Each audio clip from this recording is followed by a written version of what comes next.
Hello everyone, it's me Jenny. It's time for another commentary, and I'm being listed. I'm not even sitting in my usual commentary chair. It's over there, looking all unoccupied and sad. But I had a nice little bed snuggle point, so like I can't be asked to get out of bed to film my commentary. I'm just gonna be in bed because it's comfy. So hi. So for those of you who don't know what this is and why I'm filming on my shitty web camera up here, is because these are usually quite long videos. I tend to rabble, rouse, and create chaos and carnage, so it's better to be low quality, so if it gets widely distributed, the casualties are minimal. No, I tend to ramble and go off on tangents. Point in evidence. And yeah, so I film on my shitty little web camera because that way I can do unlimited footage without my camera running out of battery or running out of space and having to multiple edits and blah blah blah blah blah. I can just talk fluidly. One day I'll get a camera with a massive SD card and ridiculous battery life, or maybe one that plugs into something, I don't know. But that is kind of out my current budget. So in the meantime, you get shitty audio and shitty quality visuals. And this is also kind of, I've said it in most of my commentaries, but for anyone who's watching this who's a newbie, hi, welcome to a commentary. This is what I do. It's kind of my answer to live video. Because the thing with live videos, I can never really predict a time and a place when I'll actually be doing it. The gaming videos are slightly different because I will be doing something while I'm talking, so occasionally I can just ramble off on my own if the chat's not very chatty. But if I were to do a live YouTube stream, I probably won't get any views, both due to the fact that most of my audience is in a different time zone, or because I sleep at weird times, or I get up at weird times, and blah blah blah blah blah blah. It would be difficult to have a conversation. So I answer comments, and that's my answer to actually being able to talk to you guys as close as I can to live, which, you know, everything's not really live when you think about it. Everything's got a delay. So there we go. And my delays are often months long because that's how commentary works. So I've gone through and I've selected, how many videos I've got up this time? Let's have a quick look. 1, 2, 3, 4, 5, 6, 7, 8, 9, 10 videos that I'll be going through today. I've just been through and typing comments, responses to you guys, and now I'm going to talk to you about them and see how we come out at the end of it. So hey, yeah, so this is what I do. Let's start from the very beginning. I don't know what's happening with my accent. I'm just going all over the place with it because it's fun. Because when I suddenly realise that I'm not actually using proper words, I tend to just be like, and that way it hides the fact that I can't use human language well. Anyway, so going back to the Me Too Naked Truth response from October 29th to be specific. It was, that's one of my more viewed videos, which isn't a huge amount, but it was one of my more viewed videos because it's quite a controversial topic and hashtag to have in one's video. So there we go. Rich Neal says, well, sometimes you just need to be brave about these things. Yeah, sometimes you do. I think Rich is the one who has had a lot of trouble with harassment online. So, you know, it's not a gender thing when it comes to harassment. It's more of a misunderstanding people thing, misunderstanding boundaries, misunderstanding consent, and what constitutes harassment between people who've got a position of power and a position of weakness. So yeah, it's a lot of things with the Me Too movement, not just the physical, like the physical abuse, but it's also an entire subset of harassment, and a lack of thinking of people as humans, which has happened for a long, long time. So yeah, that was a difficult video to talk about, but I talked about it, and thank you for telling me to be brave, and thank you for being brave yourself. I really, really hate Google. Good username. I haven't read that. I like it. Says you should name the company so we can boycott them for having a toxic work environment. I get that you don't want to, but I wish these things were always made public so the idiots can stop saying that it doesn't exist. So that's one of the big things that's happening with the the hashtag #MeToo movement and all the other movements that are spurred off it. There's the Make It Stop movement or something. There's quite a few, and it's, you know, it's very interesting how media stimulates these changes in society. A lot of culture is wrapped by its pop culture, so it's interesting that a shift in Hollywood might actually produce a shift in day-to-day life. It'll be really interesting to see how much the Hollywood's coming out and saying this is wrong actually stimulates actual change in real life. I'd be interested to see what happens with that, genuinely. To say, it's one of the things when you get challenged, say you should have brought it up. I mean, we should boycott the company that had some people who were less than pleasant, or some people that did some bad things. And again, most of the stories I talked about weren't in reference to me. They were just stuff that I knew was happening. So go back and watch that video if you want more details. But again, most of it wasn't about me. There was one or two instances, but none of them were physical, or none of them were directly what would constitute as systematic personal beratement. But there we go. Anyway, I digress on that point. When it comes to saying you should boycott the company, it's one of those things that, in hindsight, I think, yeah, maybe I should have at the time taken more systematic steps towards making a safer work environment. But at the time, you think you justify it. You think, oh, it's. The one that I heard about later had already been dealt with. The one that happened to me, I didn't deal with it at the time in a proactive manner. And I think that's a lot of people who don't. Like, there are systems in place that theoretically help with these situations, but then if it doesn't get dealt with quickly, swiftly with evidence, you just feel like you don't have a voice. And now, given that I haven't worked with this company for well over a year, and the people who I had problems with, I wasn't actually in local contact with for, I think, the last year and a half of me working there. It's been over 2 years since I've witnessed anything personally to me or any of my colleagues. Because of that distance, to boycott the company now would be unfair. For all I know, they have made some changes, and I have heard some rumours through the grapevine that they've had a couple of instances that have spurred some more public addressment of some of the issues. So there we go. I feel like, it's very good. It's a very good thing to always say, always speak up when it happens, always put, even if it's something that's little to you, it might happen to someone else and be a big thing for them.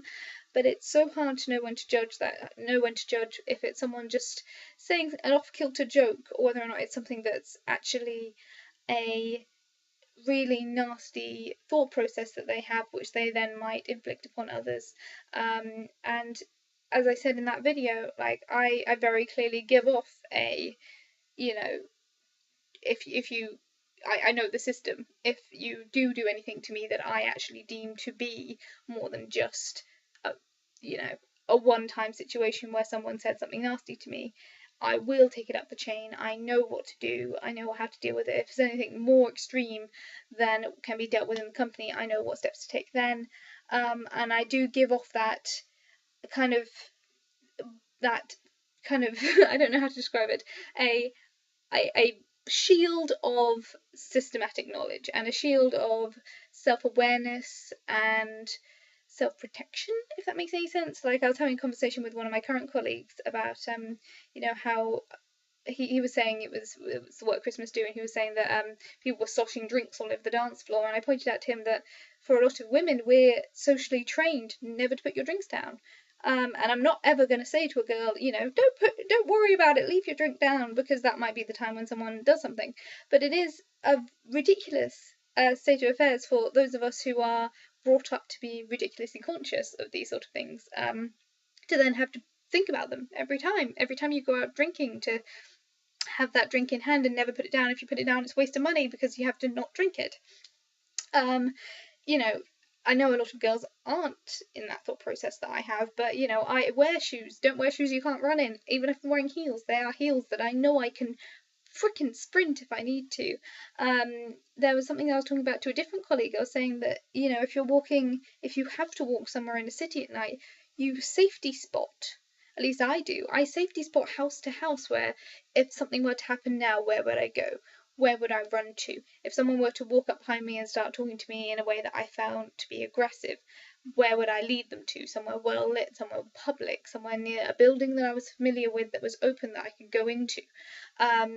You know, there are things that I think about automatically that, again, I don't know how much this is true to me, but because I'm so aware of the risks and I'm so aware of what could constitute as physical or emotional abuse, I often am not the victim of it, even though I'm pretty sure a lot of people think I am a bit of a wet fish and easy target.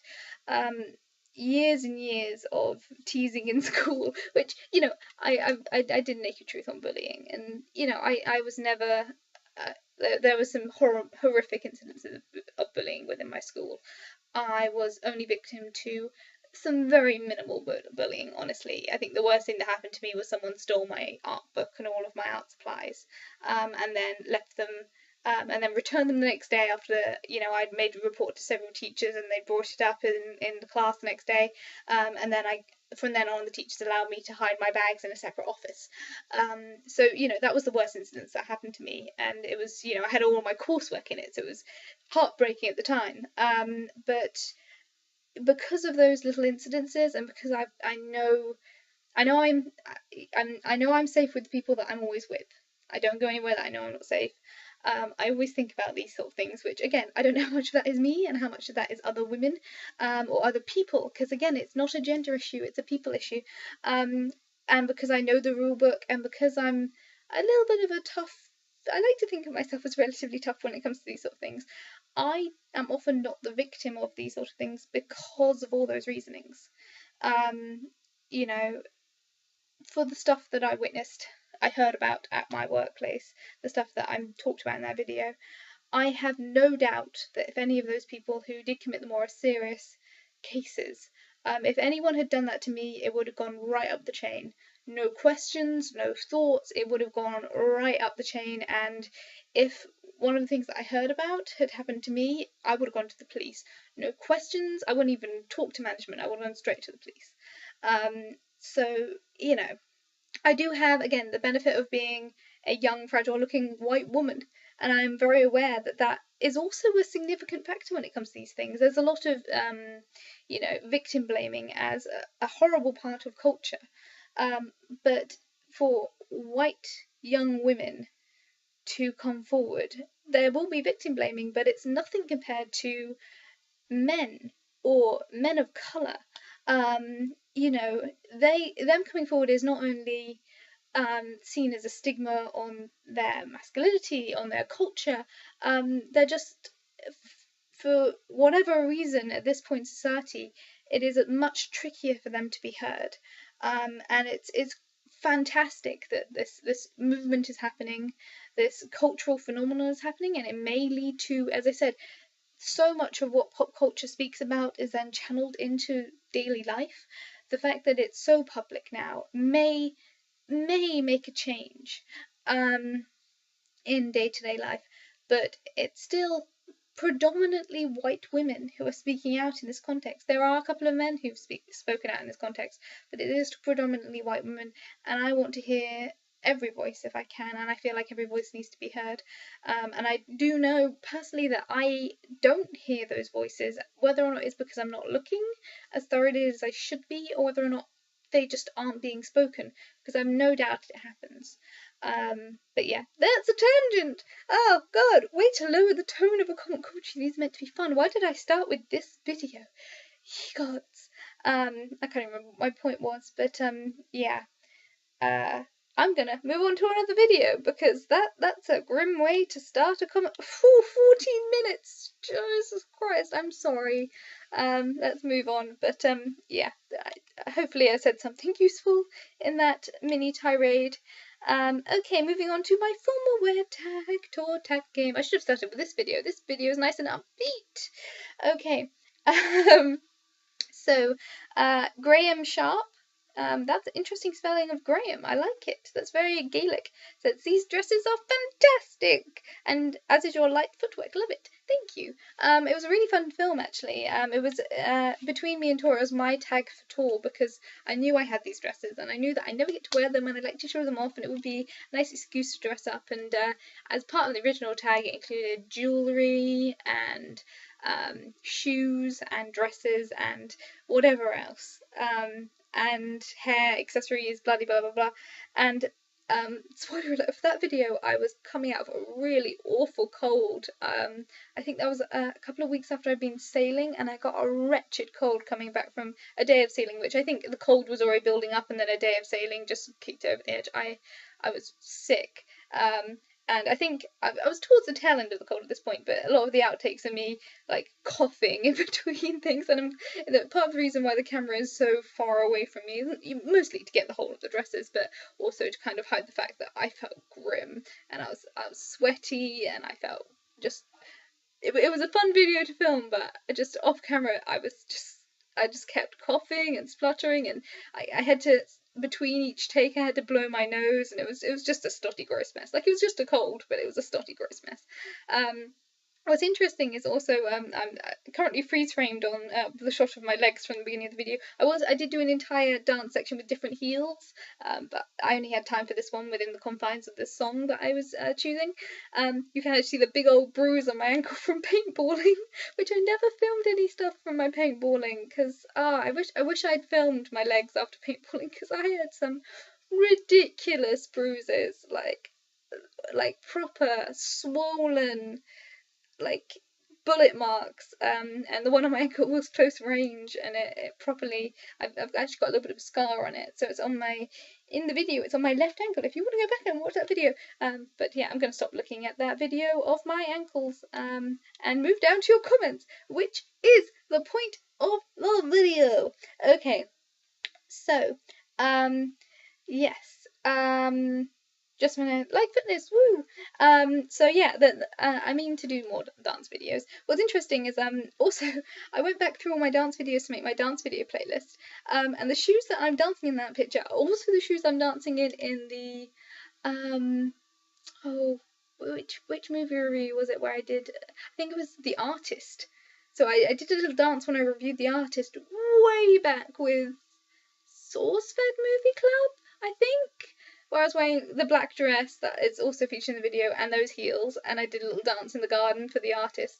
I'm still wearing those shoes. When I did the Singing in the Rain dance video, I'm wearing those shoes. Yeah, it was just one of those ones where I'm like, those shoes have been around a while. They're still really good. Again, shoes you can run in. You know, if you can't dance in them, you can't run in them, and if you can't run in them, just don't wear them out. Be sensible, ladies. If you can't walk upstairs without spraining your ankle, then just don't, because there are heels out there that are comfortable that you can wear the whole night. I'm just saying, just throwing that out there. Anywho, moving back to Dr. Fu Manchu, who says, love the video, so many fantastic dresses, and you look gorgeous in each and every one of them. Thank you. And those dance moves, woo, just the cherry on top. The lines of men who the lines of men to get a chance to dance with you must be endless. Double points for Lady Laura dresses, big finisher, an adorable ending. Thank you. The line of men trying, or admirers trying to line up to dance with me is incredibly short and non-existent. As to the occasion when I might be dancing, those occasions are relatively limited. I will say the one occasion that I do regularly get to dance is there is a local ceilidh that I go to if I can, if I'm not working, about once a month. Which is very few and far between. I think I went to one a couple of weeks ago, and then the one before that was 2-3 years.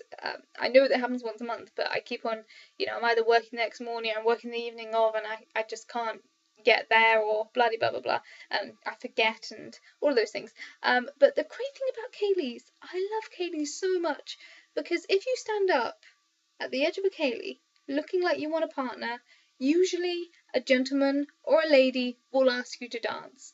Because everyone wants to dance. That's the thing. So if you stand up looking willing, someone else will probably be wanting to dance and will just grab you and dance with you. And it's great. And it's no sexual pressure, nothing like that at all. It's just good fun dancing, you know, absolutely different levels. You get the proficients who know every single dance off by heart and then put in the extra little moves, and you can tell by the way they move they're great dancers, and they've got like they do extra swings and they do extra tossing. They know how all the holds work and everything. And then you get the people who are there for the first time who go the wrong direction, and they, you know, they stumble and they forget the steps and do the wrong sections in the wrong order and get the holds wrong and, you know, fall over. And they're still having a great time. Like, you can't go wrong with a good Kaylee. I genuinely think, like, Kayleys in D&D are some of the most fun you can possibly have in a modern setting, and they're both classic version, like modern versions of classic story time, like classic um cultural, you know, experiences. You know, D&D is the modern version of gathering around a campfire and telling a story. Kayleeing is the modern version of classic folk dancing. It's like, it's just so zero pressure, and I love it so much, and I need to do it more. But yes, as to the cues of men, the only time when anyone asks me to dance is at Kaylee's. But it's a very, like, no pressure social thing. It's wonderful. Double points for the Lady Laura dress. I'm glad that you recognised it as the Lady Laura dress. I really do. I keep meaning to do another photo shoot or some sort of video with it, because the video I did was okay. But it was very limited by the fact that I was trying to do it without people seeing. I was trying to film it in a pretty location that wasn't my back garden, so it looked wild and amazing without people seeing me. And I do drive a car currently, but I have to always have someone with me. So within walking distance from my house, where people wouldn't see me wandering around in costume, trying to film on my own with a tripod. So that was, I think, 6 o'clock in the morning in the middle of summer in the wood opposite my house. And so the lighting's not great. I'm not a very good actress. The presentation style's not great. Like, there's a lot of like Windows Movie Maker visual effects that I tried to plug in to try and make it look better, which clearly didn't help much. Trying to film in okay light, but also trying to desperately get it done and finished before I run home to avoid any dog walkers. Wearing makeup that those of you who watch these videos, I'm not good at makeup because I only wear it about twice a year. So yeah. And all of those factors filing in, the video's okay. The Lady Laura video, not this one. I really am quite proud of this one. The Lady Laura video is okay, but I wish I could have done better / more with it.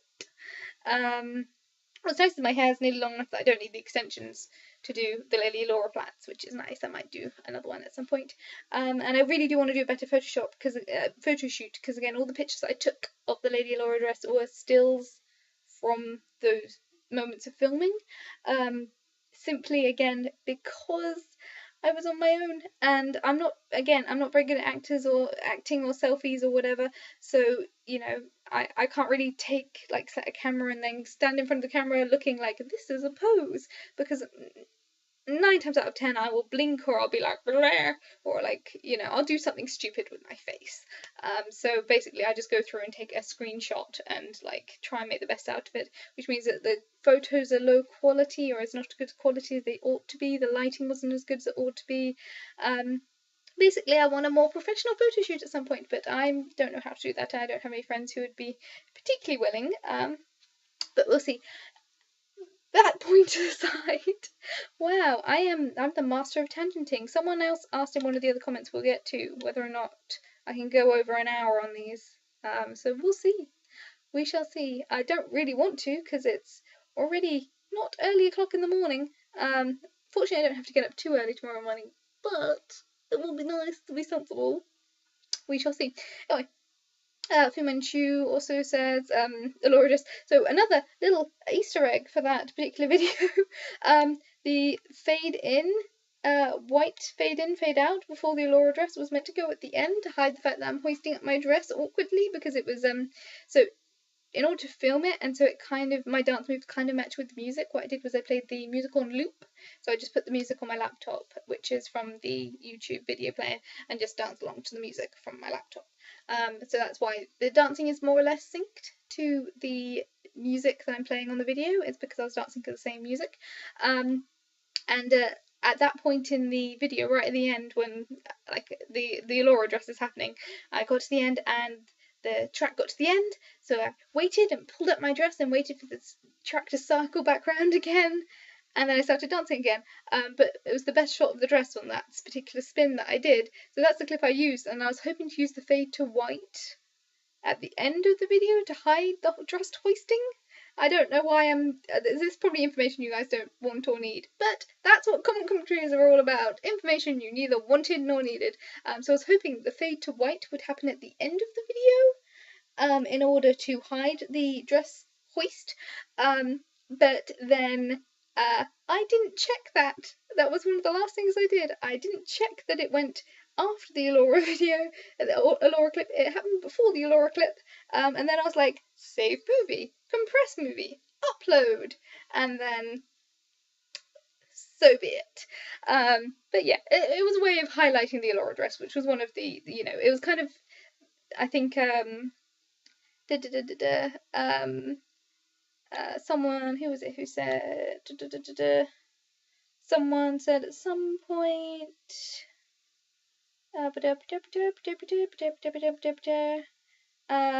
Mona Grateful, I think, says she thought she got the theme for the outfits, and there was a theme. It was going up in decadence, as it were. It was also balancing which dresses I did or did not need to wear appropriate underwear for. Again, secrets you don't need to know. This is very naked truth of me, to be entirely honest. But some of the dresses required specific undergarments, and some of the dresses didn't. So it was going in as I filmed it. The order was determined by the order of the dresses was determined by that. But I think I did edit it to kind of go up in the tiers. From the first dress is one of my interview dresses that I wore to my last set of interviews for new jobs. Well, I say years ago, a year and a bit ago. It got me a job, so it's a good dress. And then it kind of slowly goes up in fanciness.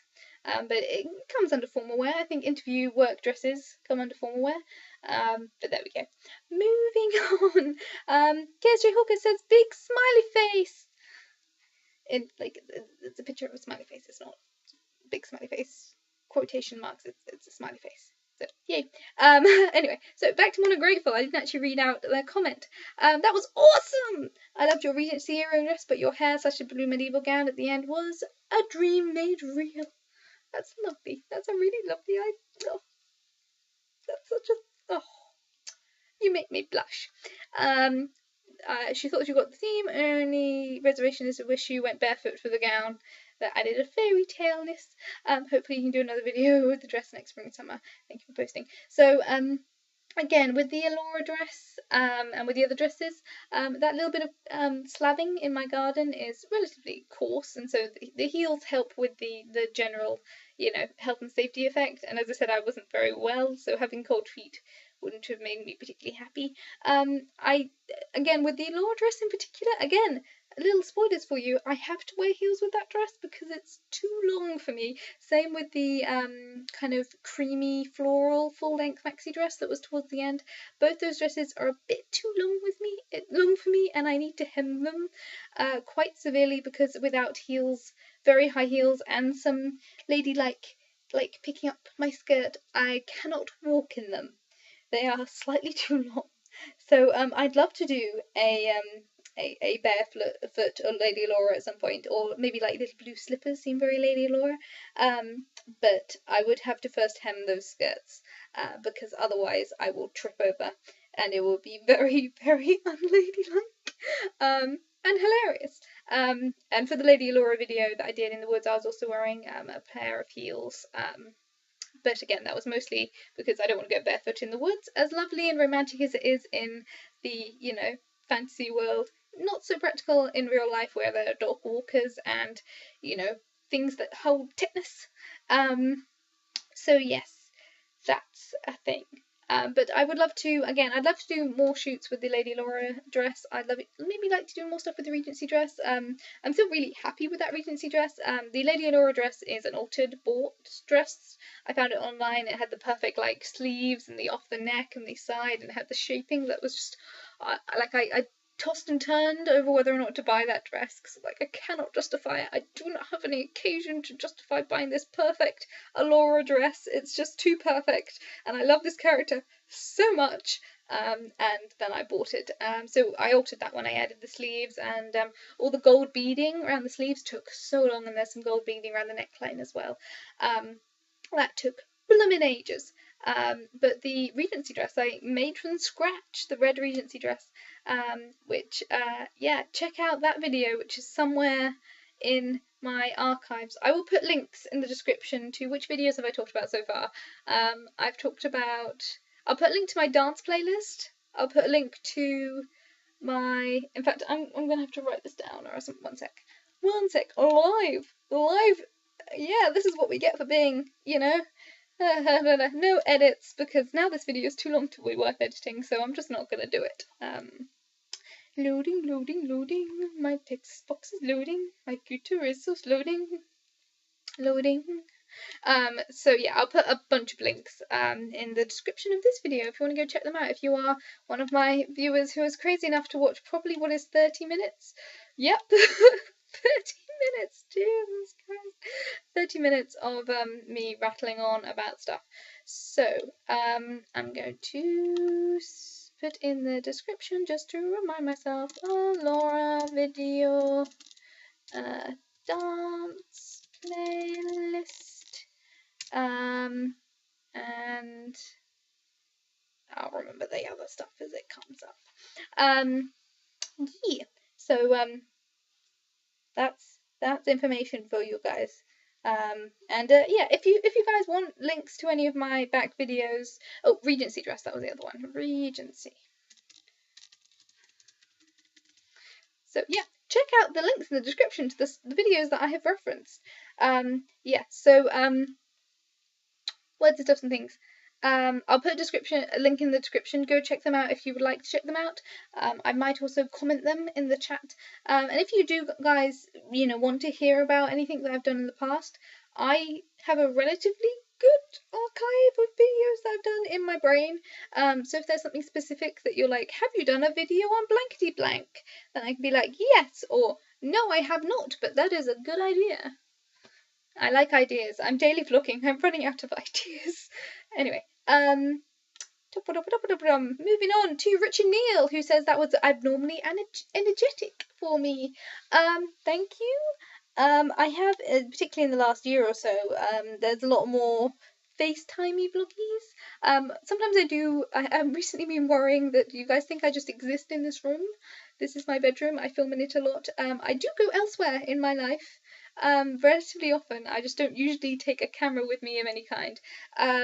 But I promise I don't just exist in this bed. I do go elsewhere and do things outdoors. But whenever I film, it tends to be inside. But yes, again, I'll link to my dance playlist if you want evidence that I can actually move around outdoors occasionally. And I don't know. There's a couple of videos that showcase me moving outdoors. I think there's a couple of ones where I'm walking. There's one where me and my sister go for a walking holiday, and there's another one where my entire family go for a walking holiday when I was doing Vida. I think that was like Vida 2015 or 2014. So there are videos of me being outdoors and relatively energetic. Also, all of the VidCon videos, I am outdoors and being relatively energetic, including like a photo shoot involving umbrellas. I don't know whether there's any footage of that. I'll have to look it up. And Disneyland and all sorts. I do occasionally leave this room. I promise to you guys I do. Towards Times, woo! My other half of tagging gamesness says, amazing, this was awesome, and you have some lovely dresses and love the dancing. Smiley face, smiley face. Yay, thank you. It's fun to dance. I should do it more. Big Virgo Tube says, Jenny, just want to say just what I want in a proper British girlfriend. Cool. Let me know when you find a proper British girlfriend. That would be, I'm not sure they exist, but thank you for letting me be your role model for future English girlfriendnesses. Cool. I am complimented. And moving on to I'm alive! Update vlog subscriber Nick style. So yes, this was the beginning of my coming back to YouTubies. I think I took a bit of a break for most of October. So now we're here. Raymond Smith says, good to see you're back. I'm trying to get back into making videos myself again. I plan on doing 30 this month. I'll see how it goes. And I think on another commentary, he says that he managed it. So yay! I'm sorry I don't watch all your videos, Raymond, but you're such a consistent creator. It's really inspiring. And you do a lot. So good job, you.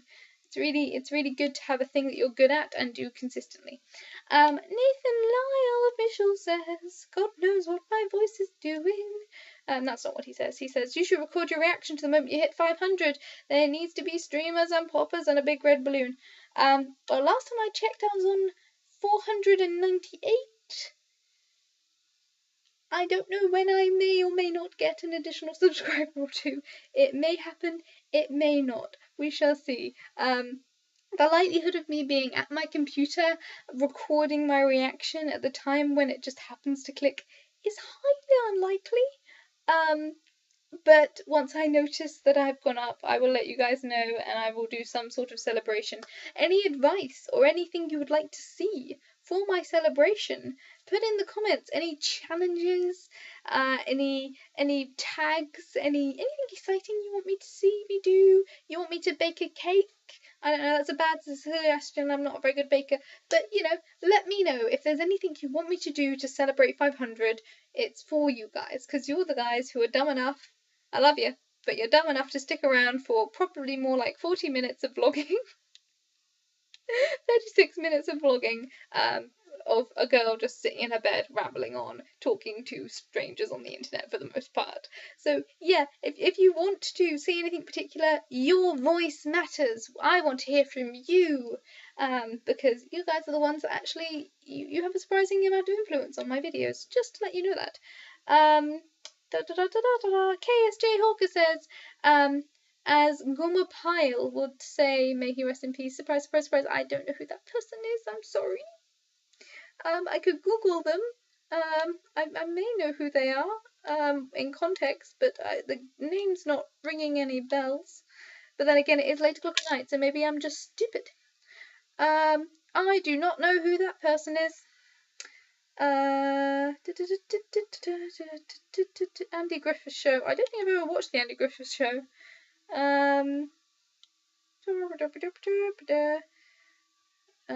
Oh wow, that's old school. 1962 to 1964. Cool. Yeah, I have no context for that, but I'm glad that I have given you a reference to something that has, inspired nostalgia, because nostalgia is a good emotion. It is bittersweet and happy. I have no idea what I'm talking about. Tools Time says, yay, welcome back. I don't think I've made a video in all of November. And I'm going to post again soon too, yay. And again, you have me and you, daily vlog buddies. We're bestest daily vlog buddies. Richard Neal says, you can do it for sure. I'm sure that you will. And I'm not sure that you will, but I'm sure that you can. Well, that's, with everything there is the possibility. You can certainly try. You will probably fail, but you can certainly try. Is a good message for life. Hashtag critical role. Moving on. I'm making myself laugh. This is just bad. Big Burger Tube says, love seeing you again. Also, that you're out having a great time with life. Woo! Life is good. Look forward to your video changes and future uploads. Yay! Future uploads. Hopefully there'll be another one tomorrow. We shall see. Hopefully this one's not up too late, even though it's light. Eric Dye says, welcome back to the YouTubes. Thank you. Welcome. Thank you for welcoming me back. You are my gaudy, well-printed welcome mat. Thank you for being underfoot and helping me keep my feet warm on a weird... My brain's weird tonight. I don't know. I'm trying to be funny. I should just not try to be funny because I'm not a funny human. If I try and be funny, it comes out in weird, sidetracky analogies. So, metaphors. Moving on. Hiccups. I'm going to drink some water because I've been talking a lot. Fluids. Okay, so on to Advent Calendar Daily Vlog Smiley Face. Let me know which was from December 3rd. And the video quality is shocking. I think I must have been working off just my normal. I've got like my bedside lamp that usually when I film I take off. That I have some a doily lamp cover shade, which goes on top of my other shade, which my sister made for me out of my grandma's doily. It's a really really sweet present. She handmade all these doilies and connected them together, and I put two of them over the top to form a sort of globe over my lampshade, because sometimes I like to read quite late at night and a glaring light is a bit powerful. So usually when I film, I take the lampshade off that lamp so it's as bright as it can be. I like the one on the other side of my room, which is like my mushroom lamp that I had when I was scared of the dark as a kid.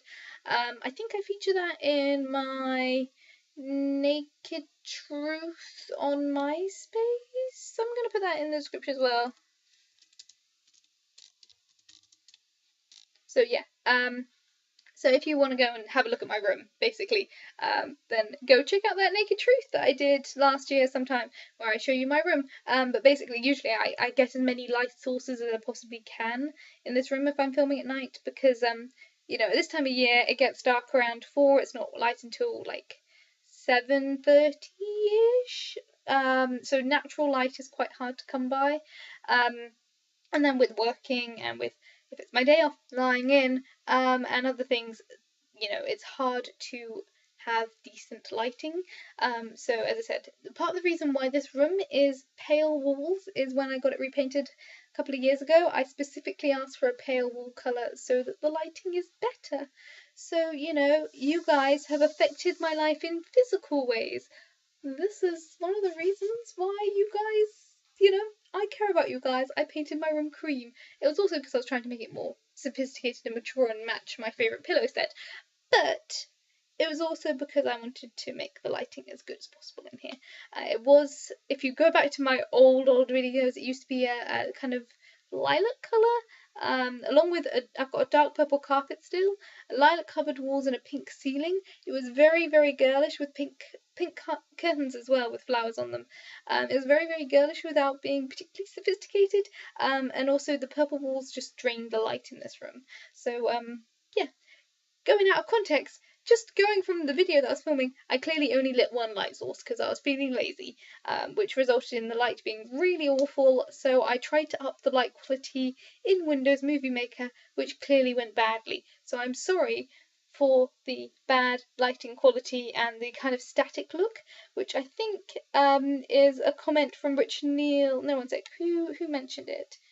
Oh, I swear someone said something funny. Or I'm just imagining it. I could have sworn someone said something along the lines of your video quality makes it look like it's in the olden times, but I can't find that comment now. Maybe I just imagined it. KSJ Hawker says everything in moderation. Is there such thing as too much Jenny? Apparently, according to the people who watch these commentaries, there is no such thing as too much Jenny, because you guys are willing to watch an hour or so of me prattling on. I'm not at that point yet, but I suspect I will be by the time 43 minutes. So yeah, we shall see. Towards Time says, more Jenny, more of the time, one every day. Well, that's what you're getting. Hi. Same to you, Miss Tall Lady. You're awesome sauce, and I like having more of you in the internet space. Richard Neal says, just what I need in my life, an adorable English girl eating chocolate. Well, I'll tell you when I find an adorable English girl, and I will pay her to eat chocolate for you. Chocolate's fun. I like eating it. I did, towards the end of the Advent videos, I was slowly getting more and more comfortable with eating on camera, because there is a certain point when you're just eating something on camera, and it just feels a bit weird after a while. I don't mind, like, drinking on camera, glug, glug, glug. But, eating on camera sometimes feels a bit awkward. Like when someone's watching you intently while you're eating, it kind of puts you off your food. So towards the end of the Advent videos, I was like, here's the chocolate. I'm going to put that aside. But there we go. Chocolate's fun. I'm English. There we go. That's a thing. Let's do this Advent Day 4, which was published on the 4th of December, which was appropriate. Torsi says, "What's up with your camera? I think it's suddenly the 1920s watching talkies." There we go. That was what I was referencing. So Torsi, I was preempting your comment, but basically it was the same thing, where the lighting wasn't good. I'd only turned on one light. And looking at the video, it's not too bad other than being ridiculously crackly. I clearly only turned on one light, so that's why it looks kind of weird. I turned on one light and then turned up the light quality in Windows Movie Maker, which suggests that maybe I need to get a better editing software, my bob. Maybe, I don't know. There we go. Or it might be it's natural light but really dim that day. I think the previous video was low lighting because I only had one light source. On this video, I think it was like late in the evening, but either way, I did the same thing. Windows Movie Maker updating the light, causing it to go staticky and crappy, but I've explained that in great detail. But yes, if you want to watch my impression of 1920s talkies, go back to my video for The Artist, where I do a little dance in black and white. Open wing. KSJ Hawker says it's more fun watching you tear open your teeth. Yes, well, I definitely provide entertainment value, if not natural comfort for myself. Tours Time said, "Dang, my advent calendar only has milk chocolate with different foils on them. Yours looks awesome." Yes, mine. I'm so proud of mine. Like, it was a little bit cheesy, Londony. For an English person, it's interesting the amount of stereotypically English things are all based out of London. London is not the whole of the UK. As someone who's from, born and raised in one of the second most predominant touristy zones, it's shocking when you go into a Oxford tourist shop and you just get pictures of the things for the London Eye and things for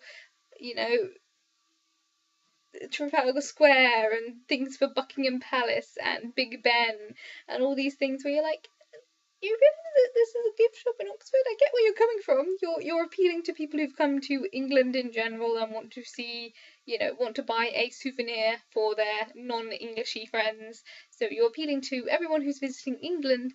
But I found when me and Tor did our gift exchange, I found it really hard to find Oxford-based gifts, not related to either Harry Potter, where some of the stuff was filmed for the first couple of Harry Potters in Oxford, and all related to Alice in Wonderland, which, Alice in Wonderland is one of those stories, some people really love it, some people don't really love it, it's hard to know if it's a good gift. Tor, let me know next time we do a gift exchange, would you like anything and Alice in Wonderland or Harry Potter related, because I happen to have connections to maybe a gift shop that might provide certain Harry Potter or Alice in Wonderland type things. But apart from Alice in Wonderland or Harry Potter type things, it's very hard to find Oxford-based souvenirs. So the British London calendar was very, very London, but it was still full of fun things. So there we go. It was a really great calendar. I love mint chocolate, like dark mint chocolate. If any of you kind of just know me in person, After Eights. I love After Eights. They're like my favourite sort of chocolate because they're a good combination of sweet but not overpoweringly sweet, and I can get through a whole box without problems, which is a problem in its own right. Fortunately, because I'm doing no by January, I've completely cut out chocolate because chocolate definitely counts as an extra purchase and is not on my can buy list. So it is currently, this is the video for the 11th. As of right now, it is currently the 12th, but this is the video for the 11th. With buying no things that aren't on my list of things that I have to buy or have the right to buy, so things like, I think oatcakes, apples, oranges, and a few other things. Chocolate is not on the list, so far I've gone through at least 12 days without buying anything like sweets. The only thing, as I said, that I've bought that have been extra costs have been a panini and a microwave curry. So I think I'm doing pretty well. And I've been eating a lot more fruit because I've been I want sugar. I need sugar. I'll have an apple. I miss chocolate. But I haven't had any chocolate so far this month, so I'm doing really, really well. But yes, I love me some After Eights. After Eights are amazing. I think I should buy them as my end of no buy January gift to myself. Maybe. Anyway, chocolate for breakfast, Advent Day 5, which was on the 5th, which is appropriate. Toast Time says chocolate for breakfast is always the right answer. Unless you're doing no by January, in which case no, it isn't.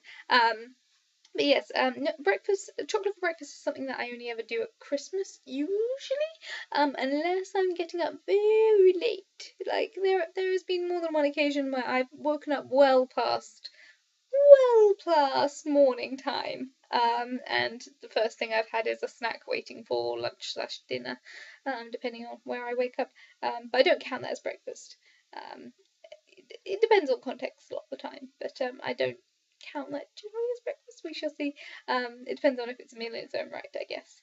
But yes, it always feels like the concept of being adult from the perspective of a child. Like, when I'm grown up, I'm gonna have ice cream and chocolate for breakfast. Because that's what adults do. They can do whatever they want. So it does feel like I'm an adult when I'm like, I'm gonna have this offering for breakfast because I'm mature and sophisticated. As evidenced by this video. Random Street Theatre. What a lovely title and a very nice little icon for you. Says, I'm American, we have chocolate for breakfast all the time. Good for you. Good for you. Whatever makes you happy. Honestly, if it makes you happy, do it. As long as it doesn't make you actively unhealthy, which I think a little bit of chocolate for breakfast every day doesn't. My grandma lived to a very ripe old age, and she had a lot of dark chocolate in the house, a lot. She always had a couple of bars in her fridge at any time. So whenever we go around to her house, those supplies would diminish slightly. But yes, a little bit of chocolate every once in a while is very good. KSJ Hawker responded, which again, I love it when you guys respond to each other. I'm sad I don't see it often, but when you guys talk to each other in the comments, it's the best thing. I love it so much to see you guys actually chatting away to each other. It's like, it just makes me happy. It makes me so happy to see you guys have the conversations. KSJ Hawker says, donut. And Random Street Theatre says donut, spelling it differently. I think there's different spellings depending on where you're from. I don't know.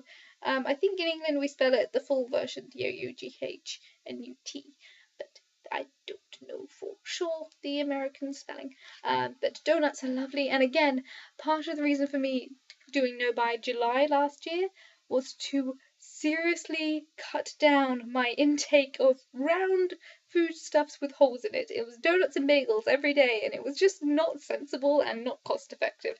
And this year, I miss donuts. I really do. So far, I don't think I've had any donuts this whole year so far, so I'm doing okay. Well, that hasn't been 12 days, but I don't think I had any donuts since probably, I don't know, a couple of weeks through December. I think I've been pretty good, but no, by January it's cutting out my donuts, which makes me sad, but also makes me feel good that I'm doing this, because it's just a strenuous cost, even though they taste so good, and they're like, it's so good having a donut for breakfast. Oh my gosh, it may be the most unhealthy thing ever, but a chocolate donut for breakfast, oh, it's so nice. It's so nice. Donuts are like the bane of my existence. Anyway. Enough of love about donuts and chocolate mints. Here's Advent Day 6 Stora, where the opening shot of that is me looking weird. Good to know. I'm just gonna, not look at my own videos because I always look like a goofball in all of them. Tours Time says sugar coma equals best dreams. I think what I was talking about in that is there's a sugar coma where you have the up and then down. Which is great when you get that like sleepy and you're just like, I could curl up and sleep. There's the less one where you're like, I'm about to fall into a coma. I shall have some sugar. Oh no, I'm awake for days. Which is I think what the video was about, where I was like, I'm already trying to fall asleep, but I'm gonna eat some sugar, but I don't want to because I want to fall asleep. So yeah, I've got no such excuse today. As I said, I've been very good. No sugar today, other than an apple. So there we go. That's what you get for being good. You get Commentry, apparently. I'm just full of self-deprecation today. Raymond Smith says, you have 497 subs, yay! And he's editing his 6th video of 30 videos for the month. So he did succeed. Woo! Everyone say good luck, Raymond, for last month. But congratulations, that's more appropriate. Good job, you. That's awesome. And yes, I'm very close to 500, but I'm not at 500 yet. I've been fluctuating around 299 to 297 for like the last 2 weeks. So, you know, it didn't happen. I didn't reach my target goal by 500, but I'll probably get there within the next month or two. There we go. Moving on to Advent Day 8 and 9, watching Pops, DVDs and other rambles, published the 9th of December. So Red Sky Blackbird says, how long do you actually sleep during the week? You seem to fall asleep quite quickly and often. And wee Jenny. So most of the time when I film, is if I'm on an early shift, I get up very early and I go into work and I do a full day's of work, and often when I get home I have to fight the urge to fall asleep, because I'm not very good at falling asleep at appropriate times of the night. Tonight to be an example, given that it's nearly 2 a.m. right now. So usually if I was on an early shift tomorrow morning, it would be very, very hard for me to stay awake directly after getting home from work. So often I film videos when I'm like, oh, I'm wide awake, there's light in the sky, I shall film a video. So that's one of the times that I often film a video, which is right before going for a quick nap in the afternoon. If I'm on a late shift, the opposite effect happens in that I usually lie in until the last possible minute to get up and go to work, and then I go to work, and then I'm not home until often 10:30 to 11 o'clock, depending on whether or not I can catch certain buses and what length the shift's going to be, yada yada yada. Boring work stuff. My face is really itchy. One sec. Oh, I just had a shower, so my skin's quite dry. So depending on all those stuff, by the time I get home on a late shift, it is usually, as I said, 10:30 at the earliest, usually. So at that point, I've wasted most of the day because I lay in and then I went to work and then it's the end of the day. So at that point, if I'm going to film a video for that day, it's going to be pretty much right before I go to bed. Usually I get in from work, have a shower, and go to bed. So if I'm going to film that day, it's usually in that section between showering and go to bed, or between getting in the door and showering, which means it's usually quite late. Or if I'm on an early shift and I napped after getting home, which I constantly try to fight that urge, but I often lose. The most terrible thing I do, which is I'm home from work, I'll just warm up for a little bit in bed and then I wake up late. It's, I'm sure there are ways I could trick my brain into staying awake. I have not mastered that one, and because I'm not mastered sleeping at nighttime in a regular pattern, it just, basically, if I do sleep during the afternoon, I will often then get up and do a load of stuff, and then it'll be late again when I film my actual video for the day, because I will get home at around 4ish, and then I will have a nap for a couple of hours, have dinner, do some stuff, and then it will be, 10 or 11 before I start filming, or even later often, before I get a video up. So that is the reason why I'm always sleeping in these videos. And if it's a day off, I will often lie in, which is again not sensible, but I will often lay in, or I will use that night time before to do exciting things online, like, a lot of the times when I stream games, it's quite late at night. A lot of the time when I do hangouts, it's quite late at night. For me, partially because of time zones, a lot of my friends are in America and Canada, so in order for them to be a sensible time, it's quite late for me. And because of those factors, and because my work shifts are either quite early or quite late till late, it's very hard to get a consistent sleep schedule, and that's why I'm always tired, or always seemingly about to fall asleep. And again, going back to one of the earlier comments from the day, it's rare to see me with a lot of energy. It's because just when I happen to film is when I have the least energy, for the most part. When I'm at work, I am usually putting in 100%. As I said, I'm on my feet most of the time. It's quite a physical job. It's quite a emotionally taxing job sometimes, depending on who I'm working with at the time. And between all of those factors and the fact that my sleep schedule is not fixed, it's just sometimes it seems like I'm sleepy all the time, and that is kind of true. And there are like there would be ways to fix it. For example, I could always say I'm going to bed at 11 every single night, even if I'm getting up at 7 every single day, even if it's an early shift where I get up at 6 or get up at 5. Last year I had to get up at 5 every day every early shift last year, so it was every other day, every other working day. If I always said I go to bed at 11, no matter what, out like a light at 11, never nap in the afternoon, I get at least 5 to 6 hours sleep every night, and then if I'm on a late shift or a day off that day, I always get up by 8. Always. I always go to bed by 11, get up by 8. That would be healthy and sensible. That is not what I'm ever going to do because I have friends in various places that I want to hang out with. I'll just watch that movie, or I'll just read my book, or I'll have a bath late at night, or, sometimes at work we don't finish till 11, 12, so then I'm not home till 1. So even if I were to be sensible and I were to force myself some very strict rules that I knew that I probably wouldn't be able to apply to it, I would probably always seem sleepy. And it is something I'm hoping to work on this year because by the end of last year, my immune system was wrecked. I was so ill for weeks. Not like actively, no symptoms as such. I just felt so worn down physically. I had a cold sore, which you can see in a bunch of videos that still hasn't fully healed. I just felt like my skin felt dry and it just felt heavy and just blur all the time. So I am hoping to work on that a little bit this year to be more sensible with my sleep and management and stuff. But as I said, it's nearly 2 a.m. right now. As of these words coming out my mouth, it is nearly 2 a.m. and I am relatively high energy. So it's not going to happen overnight. It will be a process, and it's going to have to be a process that I'm going to fight myself every step of the way on. But to sum up for a, 10-minute long summary, that's why I always sleep. That's why I always seem sleep or quite quickly about to fall asleep. There we go. I did say in a video a long time ago that I would try to stop saying I'm so sleepy all the time, and I have tried to cut that out of my videos a little bit, because, you guys don't need to know if I'm sleepy or not. You can probably tell. I don't wear makeup. I always look sleepy. But that's the full explanation. And as I said, I do try and avoid saying I'm so sleepy, but it's hard to avoid the subject when I know the next thing I will do will be sleep. So I'm like, I'm just gonna stop filming. I'm gonna go to sleep.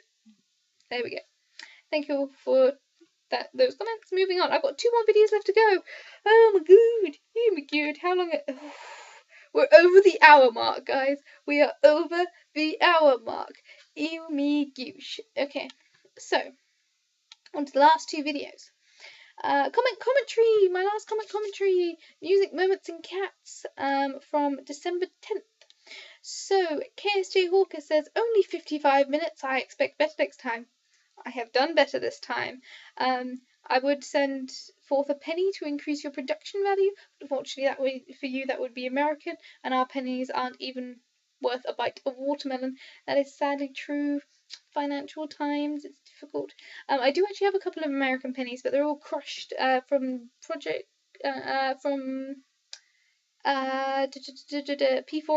Project for Awesome, I think 2014 and 2015. I have crushed pennies. One of them's on a bracelet that I made. I made a cord bracelet, like a braided bracelet, with the pennies crushed with the pennies crushed with holes drilled in them, so I could turn them into a bracelet that I wore to VidCon. Must have been 2014. Blimey, that was years ago. Literally years ago. And then the ones for 2015, I never got around to drilling. But they are ready to go when I do remember to do that and add them onto the bracelet. But there we go. I have some American pennies to conclude. Nathan Lyle says, Sleepy Jenny rambles are the best. Sleep well. Hope you have sweet dreams about picking bacon-flavoured watermelons off pig-shaped trees. Now, that is some beautiful allegory. It is some deep metaphorical tangent that is very Alice in Wonderland dreamscapes. Can't say that appeals to me too much. I mean, I like bacon in small amounts in particular meals. Like, chicken chasseur is lovely with a bit of bacon. Bacon dumplings, so good. Ew, so good. Bacon and maple syrup pancakes. Oh, oh, BLTs, all good.